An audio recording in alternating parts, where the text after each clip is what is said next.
Tuloy-tuloy kanu'y gagawa ng programa ng City of San Fernando Police Office bang maging nalang drug clear din sa blang barangay king syudad. As of October 5, 2023, 17 karing 35 pang barangay king syudad ding may identify ang timong drug clear dagpang Philippine National Police. Apin kening barangay na ni Pulong Bulu, Lara, Sagin, Malino, San Juan, Del Carmen, San Isidro, Santa Teresita, Juliana, Santo Rosario, San Felipe, Magliman, Malpitik, Pandaras, Sampung Panit po. Miyabela naman king listahan ng barangay na ng Baliti at De La Paz Norte.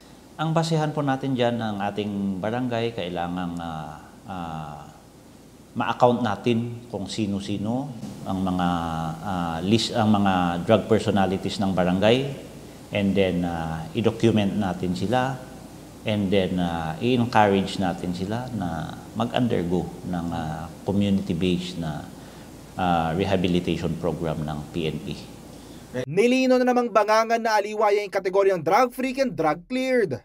Ang drug-free barangays natin, yun yung mga barangay na kailanman hindi nagkaroon ng drug affectation.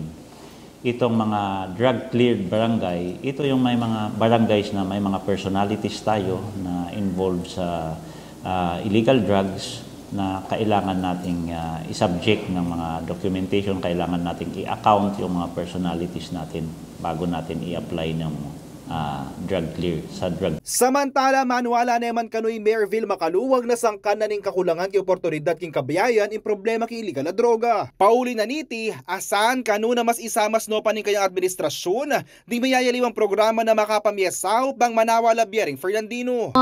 Sign niya na siguro kahit papano sasansing in kabayayan, mamangat in kabayayan ding Fernandinos na.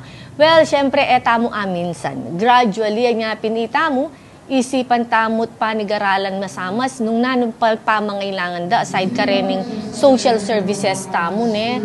So kailangan magkaroon itang employment no. Metong nga naman talagang isipan tamo ito at talagang didiskartyan tamo nung makanano bakan ta maging mayaning kabiyayan at milako na totally in drugs kiti siyudad San Fernando. Yakoy kaya kayong talasuyoy JM De Jesus, ating pusong makabalen.